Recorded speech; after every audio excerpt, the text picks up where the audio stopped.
जुलै 2026 आजचा परत एकदा अंदाज आहे की राज्यातल्या सर्व शेतकऱ्याला सांगू इच्छितो की हा पाऊस कधीपर्यंत राहणार आहे.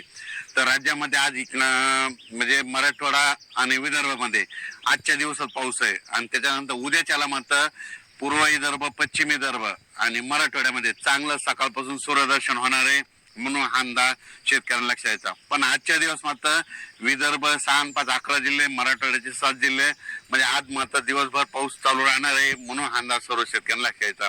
त्याच्यानंतर राज्यात आपण पश्चिम महाराष्ट्राकडे आज दिवसभर म्हणजे पश्चिम महाराष्ट्राकडे सांगायचं झालं तर अहिल्यानगर, पुणे, सातारा, सांगली, सोलापूर, कोल्हापूर ह्या पट्ट्यामध्ये आज दिवसभर रिमझिम पाऊस चालू राहणार आहे म्हणून हा अंदाज लक्षात यायचा. उद्या मात्र उद्याच्या दिवस तिकडे थोडाफार पाऊस राहील पण उद्या दुपारनंतर देखील पश्चिम महाराष्ट्राकडे चांगलं सूर्यदर्शन होणार आहे म्हणून हा अंदाज लक्षात यायचा. आता उत्तर महाराष्ट्राकडे वळू.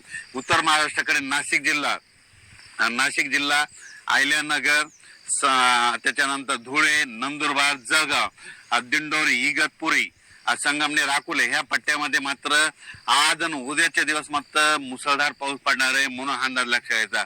नाशिक जिल्ह्यामध्ये दिंडोरी, त्या वणीची देवी, त्याच्यानंतर त्या पट्ट्यामध्ये पाऊस पडत असल्यामुळे घाटमाथ्यावर पडत असल्यामुळं तिकडं काय होणार आहे, परत गोदावरी नदीला पूर येणार आहे.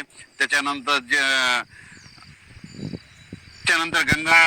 गंगापूरच्या धरणामध्ये पाणी येणार आहे. पुन्हा गंगापूर धरणाचा विसर्ग वाढणार आहे. गंगापूरचा विसर्ग वाढल्यामुळे त्याचं पाणी नांदूर येणार आहे. नांदूर आल्याच्या नंतर नाशिकला येणार. नाशिकला आल्याच्या नंतर तुम्हाला एक सांगू इच्छितो की परत ते दुतोंड्या मारुती त्याला उद्या त्याला परत पाणी लागणार आहे म्हणून अंदाज लक्षात येतात. त्याला जर पाणी लागलं तर काय होणार, तर लगेच जायकवाडीला पाणी येणार आहे. जायकवाडी रात्री आता सकाळचं जर पाहिल्याच्या नंतर 74% जायकवाडी भरलंय.